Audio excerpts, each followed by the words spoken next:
Ճպուրն ու մրջյունը։ Թռի վռի մի ճպուր, ողջ ամառը շուռումուռ, երգեց, ճռած, ճռճռաց, մին էլ ձմեռը փռեց իրա թևերը,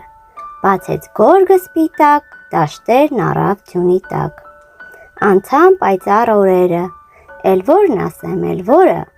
երբ ամեն մի թփի տակ, թե սեղան կար, թե օթյակ, եկան օրեր ցրտաշունչ, ճպուրն ընկավ լուռ մունջ, քաղցած փորին էլ ինչ երգ,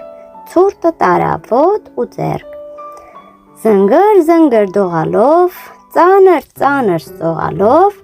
նա մրջյունին ասում է. Գլխիդ մատաղ սանամեր, մի ճար արա շունչ առնեմ, ցրտից, սովից չմեռնեմ, կերակրի, տաքացրու, միչև գարուն ապրեցրու։ Ինչ խաբար է սանիկս, զարմանում եմ ջանիկս, չաշխատեցիր ամառը, սա ինչն է պատճառը։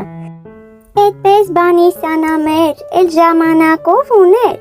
են խոտերում բուրավետ երգում էինք մերոնց հետ։ Ուրեմն դու։ Այո, ես ողջ ամառը դեն ու դես երգում էի մշտապես։ Երգում էիր շատ բարի, այժմ էլ բռնի վեր վերի, քամին ծափ տա, դու բարի։